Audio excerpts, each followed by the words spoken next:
Assalamualaikum warahmatullahi wabarakatuh. Selamat pagi dan selamat berjumpa kepada seluruh peserta workshop pada hari ini. Terima kasih kepada panitia yang telah memberikan kesempatan untuk sharing dengan topik Introduction and Practice Research of TDCS.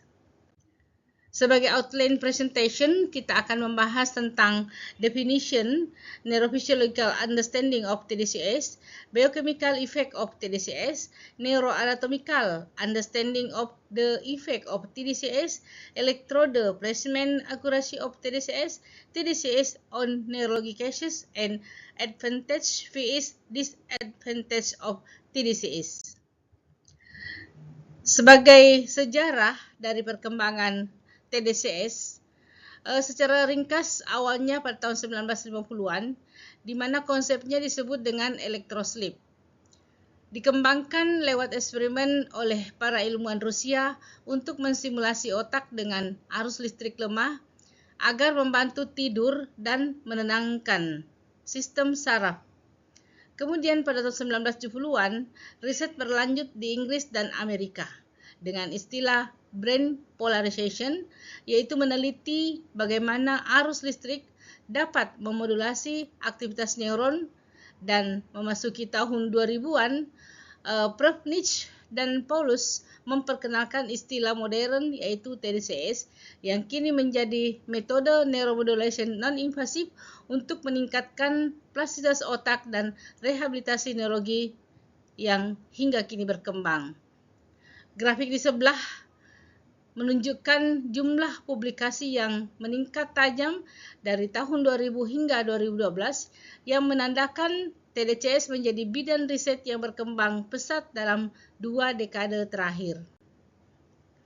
Selanjutnya,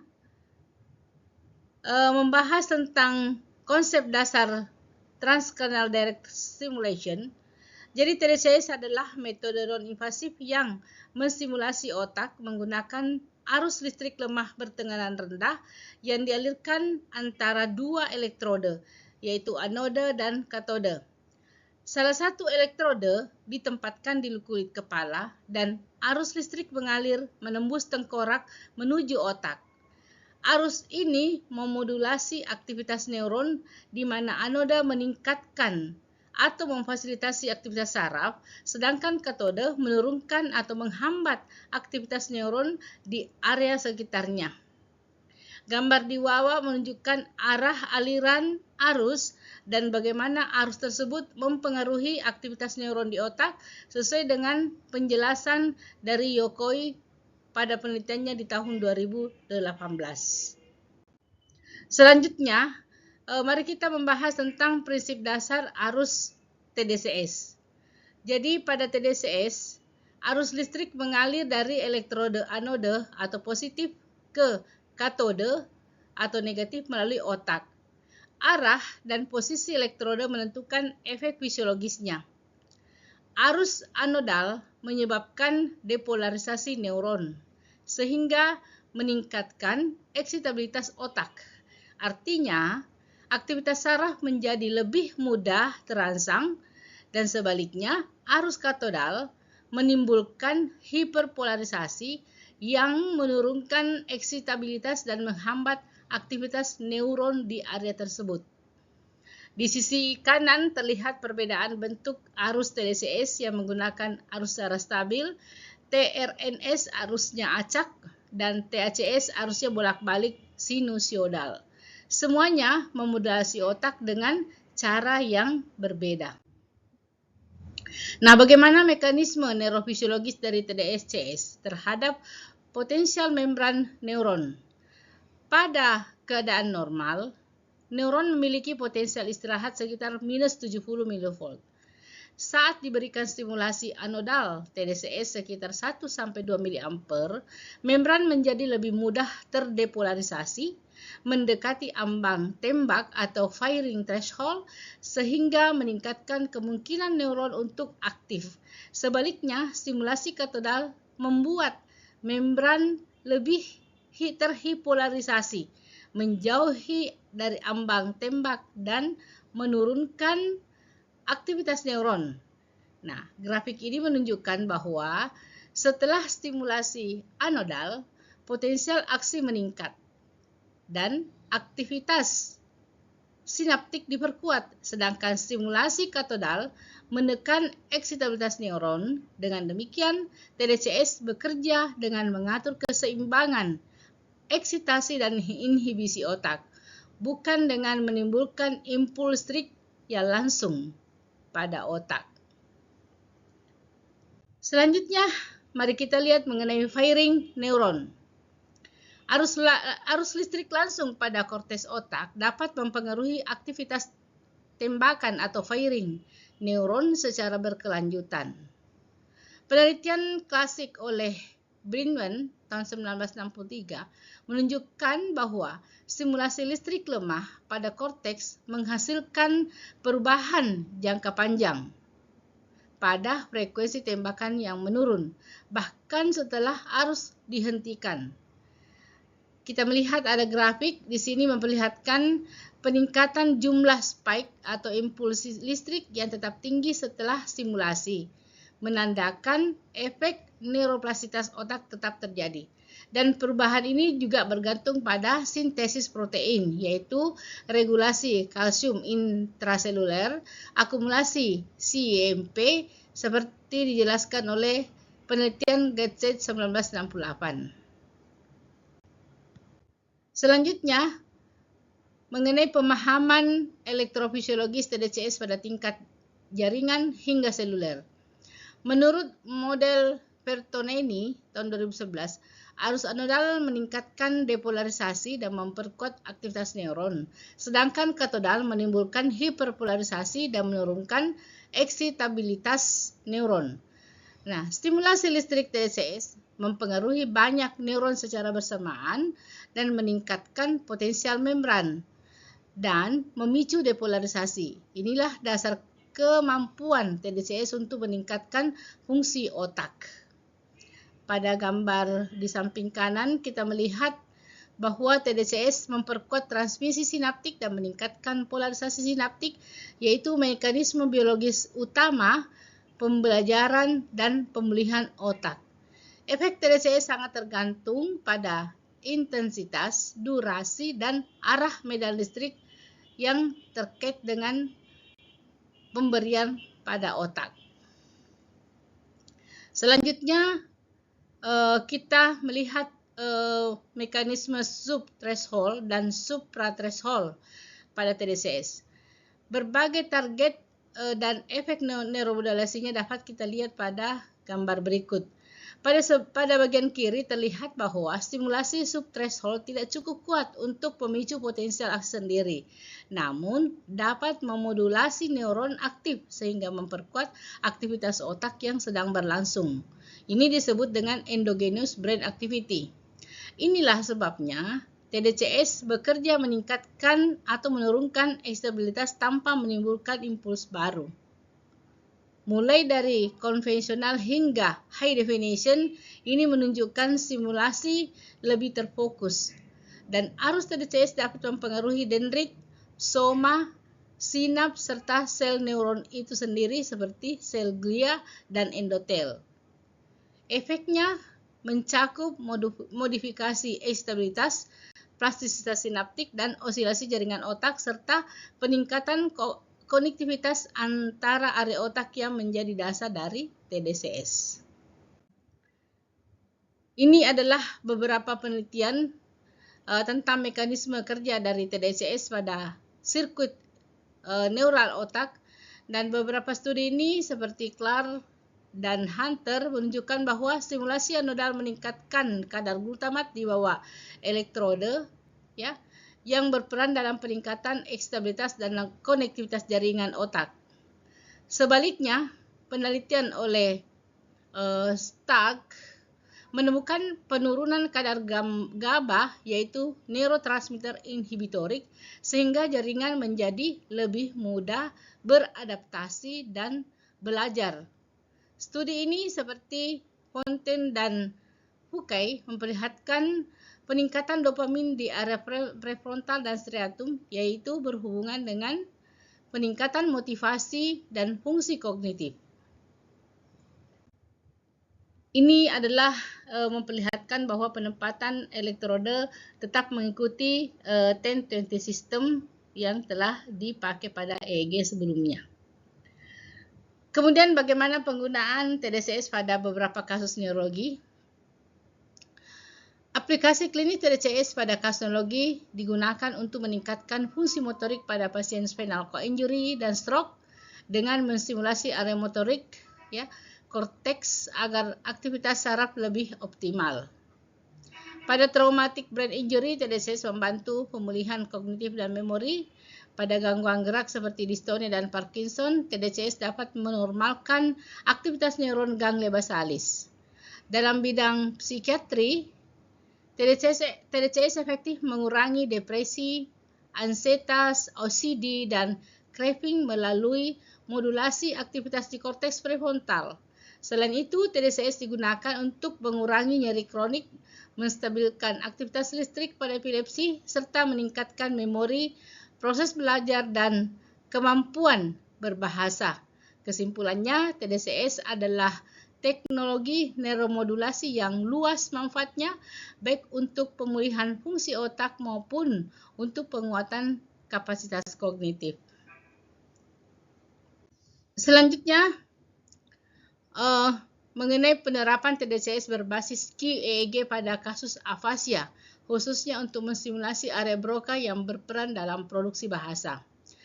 Elektroda ditempatkan 2 cm di belakang titik F7 sesuai sistem EEG 1020 dengan arus 1 mA selama 20 menit dilakukan 5 kali seminggu selama 3 minggu. Hasil QEEG menunjukkan bahwa sebelum TDCS terdapat peningkatan aktivitas gelombang delta dan theta di area F7 dan T3, menandakan gangguan aktivitas kortikal. Setelah terapi TDCS, gelombang delta dan theta menurun signifikan, menunjukkan peningkatan fungsi neuron dan normalisasi aktivitas Broca. Gambar di sebelah kanan memperlihatkan perubahan topografi otak. Kita lihat warna merah menunjukkan area peningkatan aktivitas signifikan dengan P kurang dari 0,05. Kesimpulannya, TDCS pada F7 efektif meningkatkan kemampuan bicara pasien dengan memodulasi aktivitas listrik otak yang terdeteksi melalui QEEG. Nah, kemudian pada pasien afasia berdasarkan penelitian Alberto 2014, grafik memperlihatkan peningkatan kemampuan berbahasa setelah pemberian TDCS selama beberapa sesi. Sebelum diterapi, nilai kemampuan picture naming, word repetition, dan pseudo word repetition relatif rendah, sekitar 50-70. Setelah 1-2 bulan terapi, terjadi peningkatan signifikan terutama pada word repetition yang naik hingga 92 dan picture naming mencapai 83. Dan menariknya, setelah 1 tahun kemampuan bahasa masih bertahan baik, menandakan efek jangka panjang TDCS terhadap pemulihan bahasa. Hasil menunjukkan bahwa stimulasi area Broca dengan TDCS meningkatkan kemampuan produksi kata dan pengulangan bahasa, memperkuat bukti bahwa TDCS efektif dalam rehabilitasi afasia pasca stroke. Pada slide ini memperlihatkan penggunaan TDCS berbasis QEEG pada pasien depresi mayor. Dalam penelitian oleh Zahra Khair, Journal of Integrative Neuroscience, diberikan dengan arus 1,5 mA selama 15 menit menggunakan elektroda karbon 10.5 cm2 sebanyak 12 sesi, yaitu 3 kali per minggu. Elektroda anodal ditempatkan di F3 atau F4, yaitu area dorso prefrontal cortex atau DLPFC, wilayah otak yang berhubungan dengan regulasi emosi dan aktivitas kognitif. Pemilihan titik stimulasi ini didasarkan pada QEEG brain mapping, di mana ditemukan peningkatan gelombang alfa yang berhubungan dengan hipofungsi korteks pada depresi. Dengan stimulasi area tersebut, TDCS membantu menormalkan aktivitas listrik otak, memperbaiki mood, dan meningkatkan respon terhadap psikoterapi positif yang dijalankan. Nah, mari kita lihat pada hasil TDCS berbasis QEEG pada pasien depresi mayor. Dari penelitian Setkayer tadi digambar sebelah kiri memperlihatkan peta otak atau brain mapping gelombang alfa sekitar 8-13 Hz sebelum dan sesudah 12 sesi terapi. Warna kuning merah sebelum terapi menunjukkan peningkatan abnormal aktivitas alfa di area frontal yang menandakan penurunan aktivitas kortikal. Setelah terapi, warna menjadi hijau biru menunjukkan normalisasi aktivitas otak dan peningkatan keseimbangan hemisfer prefrontal. Nah, grafik di sebelah kanan menunjukkan hasil klinis optimisme dan harapan pasien meningkat signifikan setelah TDCS, terutama pada kelompok yang mendapatkan kombinasi TDCS dan psikoterapi positif dibanding TDCS saja atau terapi psikologis saja. Kesimpulannya, TDCS berbasis QEEG tidak hanya memperbaiki pola QEEG otak, tetapi juga meningkatkan aspek emosional dan kognitif pasien depresi secara bermakna. Selanjutnya, penggunaan TDCS untuk tujuan utama pada motorik dan QEEG. Pada sisi sebelah kiri, tabel dari Alexander, penelitiannya merinci penempatan elektroda dan efek fisiologisnya. Untuk stimulasi motorik, anoda ditempatkan di primary motor cortex atau M1 dan katoda di supraorbital area yang dapat menunjukkan excitabilitas korteks hingga 40%, membantu pemulihan motorik pada pasien stroke atau cedera medullospinalis. Sementara itu, stimulasi pada DLPFC efektif untuk gangguan depresi dan nyeri, terutama nyeri kronis. Bagian kanan menunjukkan riset QEEG TDCS oleh Nemi et al. 2019 yang membuktikan peningkatan konektivitas cerebroka dan jaringan bahasa setelah stimulasi anodal DLPFC dan Broca area sekitar 1 mA selama 17 menit dan menyimpulkan bahwa protokol TDCS sesuai dengan target otak area motorik untuk rehabilitasi gerak dan DLPFC untuk dapat dimonitor melalui QEEG dan fMRI atau functional MRI. Selanjutnya, pada penelitian TDCS pada pasien spinal cord injury atau SCA yang kronik, khususnya cedera cervical incomplete, berdasarkan studi oleh Jos Batrin, stimulasi anodal TDCS dilakukan pada primary motor cortex atau M1 bersamaan dengan latihan lengan berbantuan robotik.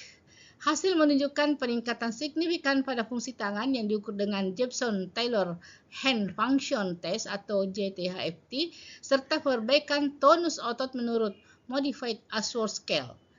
Di bagian kanan diperlihatkan bahwa kelompok dengan TDCS aktif yang berwarna gelap memiliki peningkatan kemampuan motorik yang lebih besar dibanding kelompok sham atau placebo, baik segera setelah intervensi maupun pada follow-up kedua, yaitu 2 bulan. Kesimpulannya, kombinasi TDCS robotic assisted training terbukti meningkatkan fungsi motorik ekstremitas atas dan mengurangi spastisitas pada pasien spinal cord injury.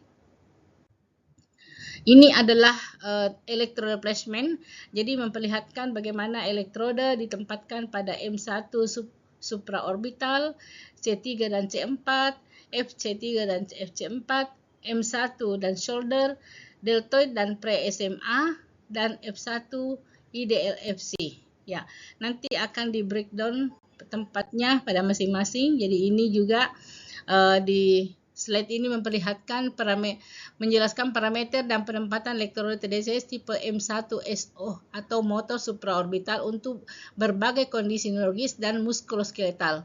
Untuk spinal cord injury digunakan elektroda berukuran 5-7 cm, arus 2 mA selama 20 menit sebanyak 10 sesi.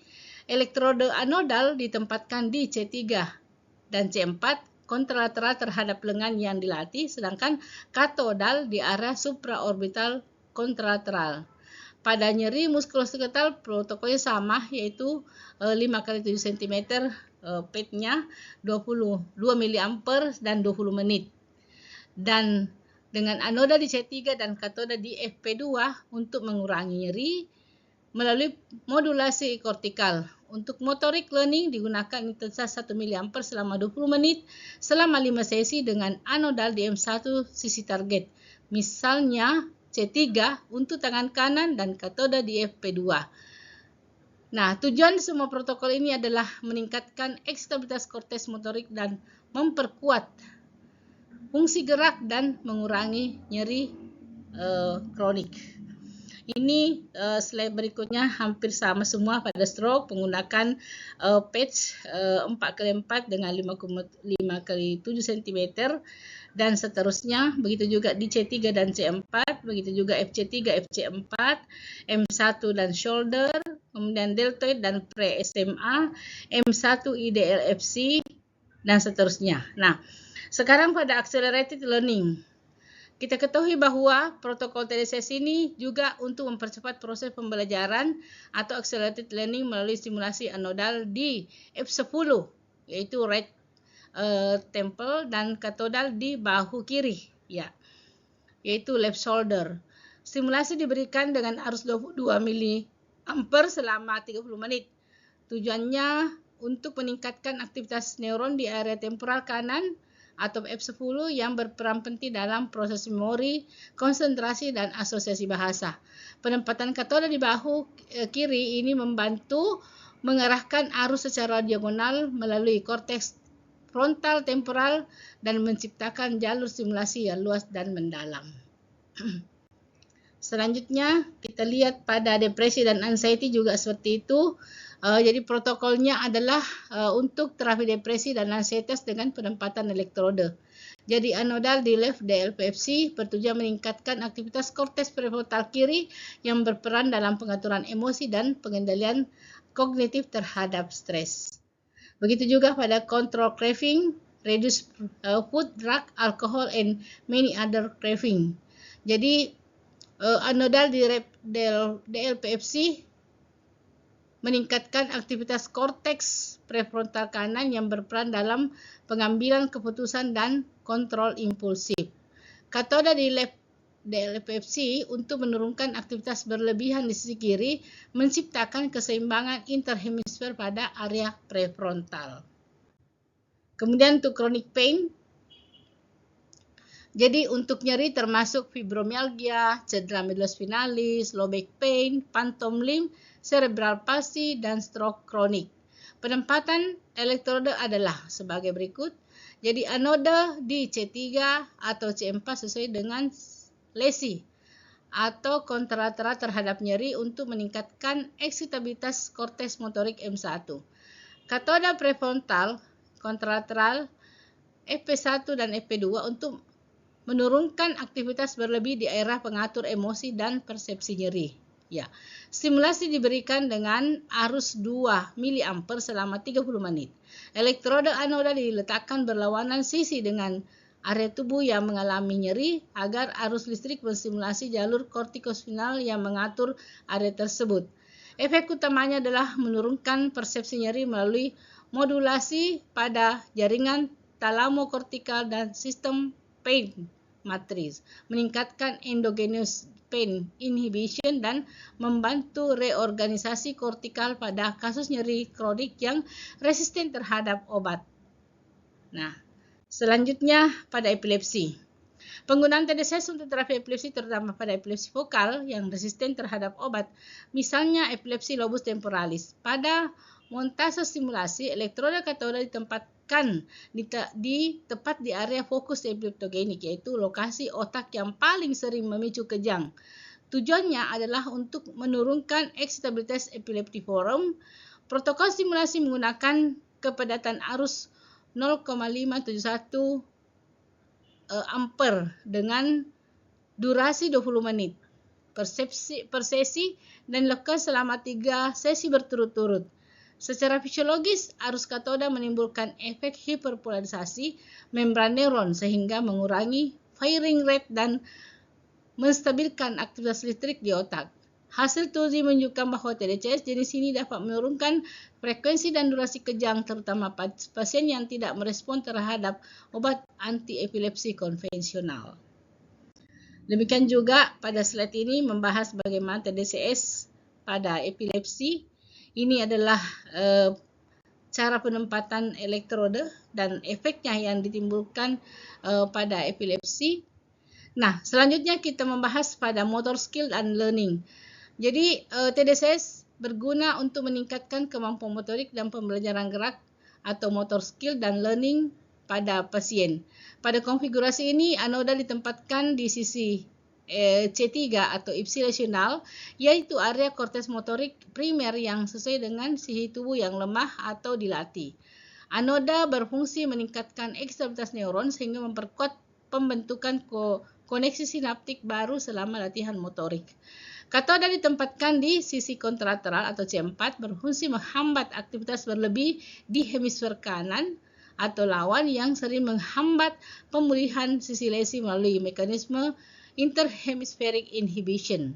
Secara fisiologi, montes ini menciptakan keseimbangan aktivitas motor antar hemisfer, mempercepat proses motorik learning dan neuroplastisitas. Pendekatan ini banyak digunakan dalam rehabilitasi pasca stroke dan latihan keterampilan baru seperti koordinasi tangan, gerak halus, dan performa olahraga berbasis otak. Kemudian penggunaan pada memorization dan learning. Pembelajaran yang diperbaiki dengan TDCS, ya, meskipun dengan catatan bahwa bukti ilmiahnya masih terbatas, pada montase ini anoda ditempatkan di FP1 atau dahi kiri yang berhubungan dengan prefrontal cortex. Area otak yang berperan penting dalam fungsi eksekutif, atensi, dan pengambilan keputusan. Stimulasi anodal di area ini diduga dapat memperkuat aktivitas neural dan plastisitas sinaptik yang mendukung proses encoding memori. Katoda di FP2 atau dahi kanan berfungsi menyeimbangkan aktivitas antar kedua hemisfer frontal, mengurangi distraksi atau beban kognitif berlebih selama proses belajar. Mekanisme ini dihipotesiskan dapat membantu meningkatkan fokus, konsolidasi memori jangka pendek, dan performa kognitif ringan. Namun, penelitian masih menunjukkan hasil yang inkonsistensi sehingga penggunaan klinisnya belum direkomendasikan secara rutin. Ya, terakhir mengenai advantage TMS dan TDCS. Pada TMS, ya, di sini diperlihatkan bahwa transcranial magnetic stimulation dan transcranial direct stimulation itu adalah dua teknik neuromodulasi non-invasif yang digunakan untuk memodulasi aktivitas otak. TMS menggunakan medan magnet untuk menembus tengkorak dan menimbulkan arus listrik di korteks otak. Kelebihannya memiliki resolusi spasial dan temporal yang tinggi. Efeknya bertahan beberapa jam. Dan protokol sudah mapan dalam berbagai kondisi neurologis dan psikiatri. Kekurangannya biaya tinggi, risiko kejang yang kecil, hanya menstimulasi area otak superficial, dan sulit dibuat kontrol yang palsu atau sham. Untuk TDCS, menggunakan arus listrik lemah sekitar 1-2 mA melalui elektroda di kulit kepala. Kelebihannya biaya murah, aman, mudah digunakan, dan bisa memberikan efek stimulasi otak secara lebih menyebar dengan risiko minimal. Kekurangannya resolusi spasial dan temporalnya rendah, efek lebih ringan, dan protokolnya belum sepenuhnya distandarisasi. Kesimpulannya, TMS dan TDCS lebih unggul untuk merehabilitasi jangka panjang dan penelitian neuroplastisitas karena murah dan aman. Ya, demikianlah presentasi saya pada kesempatan ini. Lebih dan kurangnya nanti kita akan diskusikan selanjutnya. Sekian dan terima kasih. Wassalamualaikum warahmatullahi wabarakatuh.